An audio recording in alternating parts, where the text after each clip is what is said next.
Assalamualaikum warahmatullahi wabarakatuh. Selamat pagi, sahabat Rosi.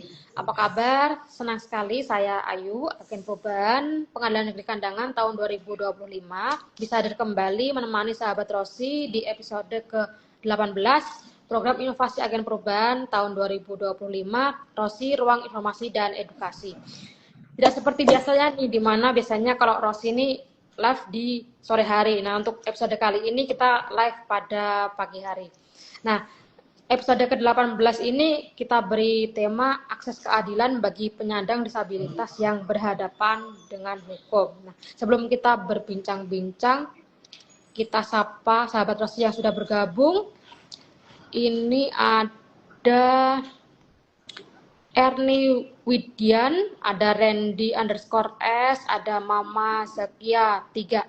Nah, sahabat Rosi yang sudah bergabung, saya ucapkan selamat bergabung. Lalu, nah sahabat Rosi nih, kita sudah bersama dengan narasumber yang akan membahas tema Rosi kali ini. Kalau sahabat Rosi sudah melihat postingan kami di Instagram, pasti sudah tahu siapa yang menjadi narasumber kali ini. Nah, kita akan langsung saja menyapa narasumber kita kali ini. Narasumber kita adalah Bapak Wildan Akbar Istighfar, SHMH. Selamat pagi, Bapak. Selamat pagi, Mbak. Apa kabar, Pak? Sorry. Selalu baik dong. Ya. Nah, karena waktu kita tidak banyak nih, Pak, mungkin langsung saja. Sebelum masuk ke tema Rosi kali ini, mungkin Bapak bisa bercerita nih sedikit ke kami latar belakang atau mungkin perjalanan karir Bapak sehingga menjadi keluarga besar dari Pengadilan Negeri Kandangan. Silakan, Pak. Oke, ya. Selamat pagi, Mbak Ayu dan juga teman-teman yang nonton. Saya dulu mendaftar CPNS ya di Mahkamah Agung sebagai calon hakim itu tahun 2017. Diterima Desember 2017. Kemudian saya penempatan pertama itu untuk CPNS di Pengadilan Negeri Sinjai di Sulawesi Selatan. Terus jalan tahun 2019 magang di PN Lamongan. Nah, magang di PN Lamongan sampai Desember 2020 dilantik menjadi hakim pertama kali itu kembali ke PN Sinjai. Di PN Sinjai sekitar 4 tahun 7 bulan. Terus akhirnya dimutasi, pindah sekarang bertugas di PN Kandangan sudah berjalan sekitar 3 bulan sampai 4 bulan. Selamat pagi Pak Ketua. Oh, Pak iya, Ketua. Ada Pak ini ya Pak Ketua Situbondo. Ya. Mungkin kita langsung saja ya Pak untuk membahas tema kali ini. Untuk sahabat Rosi yang mau bertanya boleh langsung menuliskan pertanyaan di kolom komentar ya. Terkait dengan tema Rosi kali ini nih Pak, mungkin Bapak bisa menjelaskan dulu nih Pak kepada kami pedoman dalam mengadili cara bagi penyandang disabilitas itu seperti apa? Silakan. Oke, jadi Mahkamah Agung itu pada tahun ini dia sudah mengeluarkan Perma nomor 2 tahun 2025. Perma ini tentang pedoman mengadili perkara bagi penyandang disabilitas. Ya. Nah, untuk penyandang disabilitas ini, kalau sesuai Perma, dia memberikan pengertian. Sembari saya bacakan, jadi penyandang disabilitas itu adalah setiap orang yang mengalami keterbatasan, baik keterbatasan fisik, intelektual, mental, dan atau sensorik, yang pada intinya menghambat upaya dari para penyandang disabilitas ini untuk berinteraksi dengan masyarakat secara umumnya.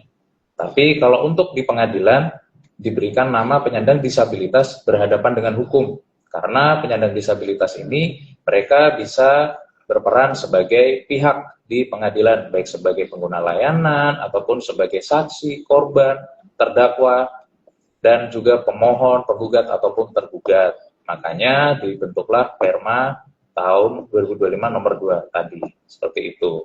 Nah, untuk disabilitas ini, ada beberapa kategori sebenarnya. Jadi ada disabilitas fisik, disabilitas intelektual, disabilitas mental, dan juga sensorik. Kalau disabilitas fisik itu contohnya seperti orang lumpuh atau juga orang yang amputasi dan juga stroke. ada juga orang kecil. Nah, itu juga termasuk disabilitas secara fisik. Kalau disabilitas secara intelektual itu karena terganggunya fungsi pikir. Jadi tingkat kecerdasan ada di bawah rata-rata. Contohnya adalah orang yang Down syndrome atau lambat belajar. Terus ada juga disabilitas mental. Nah, ini karena terganggu fungsi pikir, emosi, dan juga perilaku. Contohnya adalah orang yang bipolar, depresi, anxiety, atau juga ada gangguan kepribadian.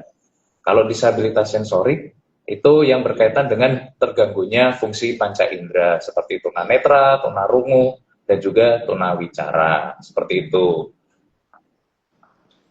Kalau terkait dengan pengadilan, sebenarnya apa sih kendala yang dihadapi ketika berhadapan dengan penyandang disabilitas sebagai pengguna layanan? Biasanya dari kita masih ada stigma bahwa kita harus memberikan perlakuan yang berbeda, seperti itu. Bahkan kadang kita juga melihat orang itu merasa kita perlu bantu tidak ya, kita punya alat untuk membantu atau tidak ya, seperti itu. Jadi untuk memberikan pelayanan yang prima untuk penyandang disabilitas berdasarkan Perma nomor 2 tahun 2025 ini diatur bahwa pengadilan itu harus memberikan akomodasi yang layak. Akomodasi yang layak ini berupa sarana prasarana dan juga memberikan pelayanan secara terpadu yang berkaitan dengan penyandang disabilitas. Akomodasi yang layak ini bisa kita berikan kalau sesuai Perma, yaitu kita harus memberikan yang pertama adanya identifikasi awal. Identifikasi awal ini tugas dari petugas ya yang di meja informasi ataupun petugas PTSP untuk melakukan identifikasi terkait dengan apa hambatan, apa yang dibutuhkan oleh penyandang disabilitas. Caranya adalah dengan berkomunikasi dengan pendamping ataupun juga dengan penyandang disabilitasnya secara langsung. Bisa dengan kalau misal ada yang tunawicara kita berikan bahasa isyarat segala macam seperti itu. Jadi kita identifikasi apa kebutuhannya, apa keperluannya. Setelah itu barulah kita sediakan sesuai dengan apa yang mereka butuhkan. Sebagai contoh, kalau di pengadilan itu kita sudah punya yang namanya guiding block dan juga warning block. Jadi ketika pengunjung datang, mereka kita arahkan ke tempat parkir disabilitas yang memang sudah disediakan secara khusus. Kemudian ketika mereka turun, kita berikan guiding block dan juga warning block supaya mereka bisa berjalan menuju masuk ke gedung pengadilan. Selain itu juga ada yang namanya jalur landai. Jadi kalau orang biasa mungkin lewat tangga bisa. Tapi kalau orang yang terganggu mobilitasnya harus butuh kursi roda, butuh tongkat, nah itu perlu ada yang namanya jalur landai. Jalur landai yang juga dilengkapi dengan handrail supaya mereka bisa berpegangan. Nah itu untuk yang terhalang mobilitasnya. Kalau untuk yang terkendala, semisal buta ataupun tadi dibilang tunawicara, nah biasanya ada pendamping. Cuma ketika penyandang disabilitas ini dia sudah didampingi, kita juga nggak bisa lepas tangan, kita juga tetap harus membantu untuk mengarahkan. Nanti ketika mereka dapat layanan di PTSP, mereka diberikan nomor urut antrian prioritas. Jadi dibedakan dengan nomor urut antrian yang umum, supaya mereka bisa mendapatkan pelayanan yang lebih cepat, seperti itu. Itu sih untuk pelayanan dan juga kendala yang dihadapi oleh pengadilan di masa sekarang. Baik. Kalau sahabat Rosi mau bertanya, silahkan tinggalkan pertanyaan di kolom komentar ya. Mungkin saya lanjutkan dulu karena belum ada pertanyaan. Sebenarnya apa sih Pak asas yang mendasari gitu hakim dalam mengadili perkara bagi penyandang disabilitas ini Pak? Silakan. Oke. Jadi pada dasarnya yang harus kita terapkan terkait pelayanan maupun pemeriksaan perkara ya, jadi harus dengan menerapkan asas perlakuan yang sama ya, perlakuan yang sama di hadapan hukum. Walaupun penyandang disabilitas ini mereka mempunyai hambatan, tapi kita tidak boleh membeda-bedakannya dengan pengguna layanan yang lainnya. Asasnya itu sih, Mbak. Siap. Karena belum ada pertanyaan lagi, Pak, mungkin saya lanjutkan nih, Pak. Ini, mungkin langsung ke kasus aja ya, Pak, biar agak-agak Boleh. ada sedikit, misalnya nanti kalau ada seperti itu di kantor atau di tempat lain Oke. gitu ya, Pak. Jadi misalnya nih, Pak, eh, ada penyandang disabilitas yang datang ke kantor. Dia ini misalnya tunawicara dan dia ini datang sendiri ke kantor. Waktu datang ke kantor kan pasti petugas bertanya nih, Pak, apa sih Iya, keperluannya gitu kan. iya. Dan kemudian dia eh, penyandang disabilitas ini menjawab dengan bahasa isyarat. Di mana petugas yang bertanya ini tadi tidak mengerti bahasa isyarat itu. Dan kebetulan nih Pak, di kantor tersebut juga tidak ada yang bisa menggunakan bahasa isyarat. Nah, kemudian apa nih Pak yang harus dilakukan nih? Sementara penyandang disabilitas ini kan pasti butuh dilayani seperti pencari keadilan yang lain gitu. Silakan Betul, Pak. betul. Nah, kalau sebagai contoh tunawicara kan berarti dia nggak bisa berbicara ya, Iya. makanya menggunakan bahasa isyarat. Tapi kan dia masih bisa mendengar. Nah, biasanya kalau kita ya ada itu inovasi-inovasi yang bisa kita berikan. Sebagai contoh kita memberikan media visual, yaitu dengan ada, kalau contoh di website itu ada screen reader. Jadi dia bisa mendengarkan dari situ. Terus untuk berkomunikasi, karena kita masih terbatas ya untuk maksudnya belajar terkait bahasa isyarat, ya kita menggunakan AI juga bisa, meminta bantuan AI, terus juga menggunakan tulisan. Jadi apapun itu komunikasi menurut saya nggak akan terkendala, karena dengan bahasa isyarat, bahasa tubuh yang seadanya pun orang pasti masih bisa mengerti, dan kita pasti tahu apa yang mereka butuhkan gitu. Itu sih Mbak. Baik, karena belum ada pertanyaan lagi, mungkin saya lanjutkan dulu. Ini kan biasanya penyandang disabilitas ini kan tidak mau Pak menunjukkan kelemahan kalau oh saya ini penyandang Betul, disabilitas gitu kan. betul.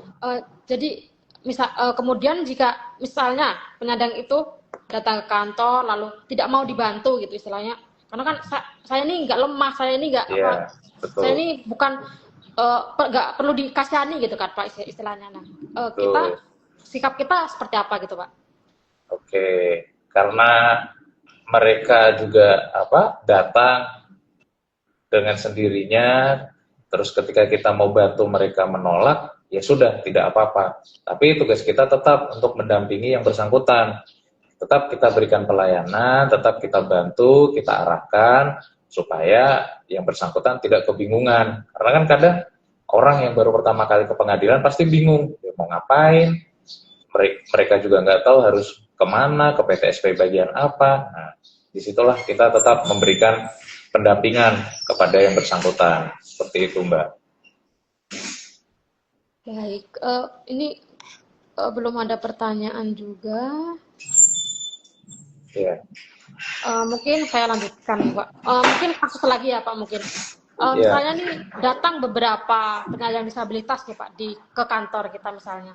Lalu eh, mana sih, Pak, yang harus kita dahulukan gitu kan, Pak? Karena kan ya, nggak mungkin satu orang satu satu petugas itu kan melayani 3 orang misalnya yang datang. Pasti kan harus betul, dengan petugas yang lain gitu. Padahal betul. misalnya 3 orang ini sama-sama mau di bagian perdata misalnya. Nah, apa yang harus petugas dari PTSP Perdata ini dalam Iya, melayani oke. ketiga penyandang disabilitas ini? Gitu, Pak. Silakan, Pak. Oke, yang jelas kita melihat dulu ya mana yang datang duluan ke pengadilan. Setelah mereka datang, kita lihat mana yang lebih membutuhkan bantuan. Seperti contoh tadi dengan alat-alat, seperti dengan kursi roda, mungkin dengan tongkat. Jadi kita lihat dulu mana yang lebih membutuhkan berdasarkan identifikasi awal tadi ya. Setelah kita lihat, kita bantu, kemudian kita prioritaskan berdasarkan tadi ada antrian prioritas seperti itu. Jadi walaupun mereka datangnya bersamaan, tapi tetap bisa kita lihat berdasarkan skala prioritas mana yang harus didahulukan. Misal ada yang orang tua, Nah, itulah kita yang dahulukan seperti itu. Walaupun ada antrian prioritas, misal mereka di PTSP dengan bagian yang sama, ya kembali lagi. Mana yang nomor 1, mana yang nomor 2, mana yang nomor 3. Jadi nggak akan berebutan seperti itu. Dan dibedakan dengan antrian pengguna layanan yang biasanya. Begitu. Baik. Eh, belum ada pertanyaan lagi. Mungkin kan masih banyak nih Pak, ditemui kasus bahwa banyak diskriminasi ke penyandang disabilitas nih Pak. Mungkin Bapak bisa memberikan harapan untuk peningkatan bagi akses keadilan bagi penyandang disabilitas ini Pak. Silakan.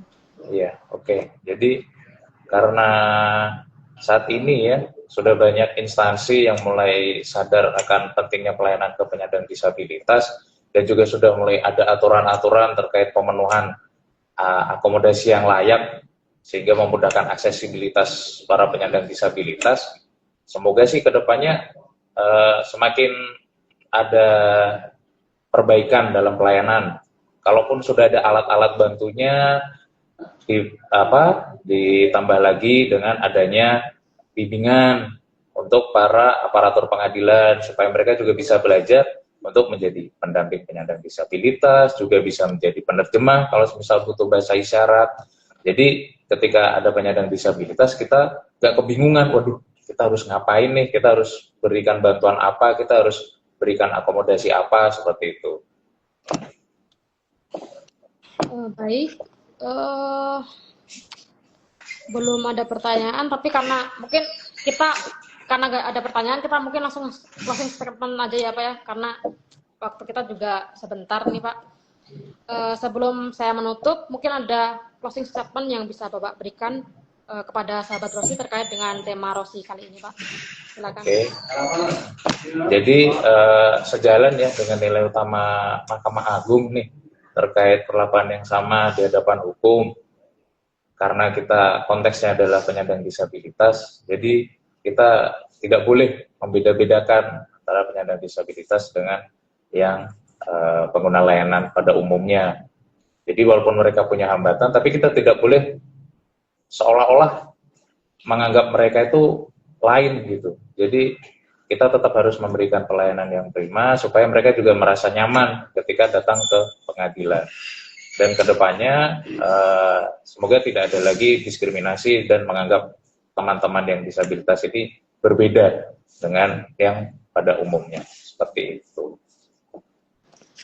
Baik, terima kasih kami ucapkan kepada Bapak Wildan Akbar Istighfar, SHMH yang telah berkenan hadir sebagai narasumber pada program Rosi kali ini. Terima kasih juga. Tak lupa kami ucapkan kepada para sahabat Rosi yang sudah bergabung di live Instagram Pengadilan Negeri Kandangan. Jangan lupa ikuti terus live Instagram program Inovasi Agen Perubahan tahun 2025 Rosi, Ruang Informasi dan Edukasi pada hari Jumat pukul 15 sampai dengan 15.30 waktu Indonesia Tengah. Dan jangan lupa follow Instagram Pengadilan Negeri Kandangan @pnkandangan untuk mendapatkan informasi tentang kegiatan kantor dan layanan hukum lainnya. Terima kasih sekali lagi saya ucapkan kepada Pak Wildan yang sudah menerima undangan kami. Sama-sama. Saya selaku host untuk episode kali ini memohon maaf apabila terdapat kekurangan, kekilafan maupun tutur kata saya yang kurang berkenan dan menyinggung perasaan narasumber maupun sahabat Rosi yang sudah menonton episode kali ini. Saya Ayu dan Pak Wildan pamit undur diri. Wassalamualaikum warahmatullahi wabarakatuh. Sampai jumpa lagi. Salam Rosi. Waalaikumsalam. Keadilan itu datang dari hati. Setiap langkah Rosi penuh dedikasi. Bersama dalam harmoni untuk pelayanan menuju masa depan berkeadilan. Masyarakat tak perlu risau lagi karena Rosi hadir dengan informasi yang mengedukasi. Pengadilan Negeri Kandangan siap menginisiasi, memberikan layanan hukum jelas dan pasti.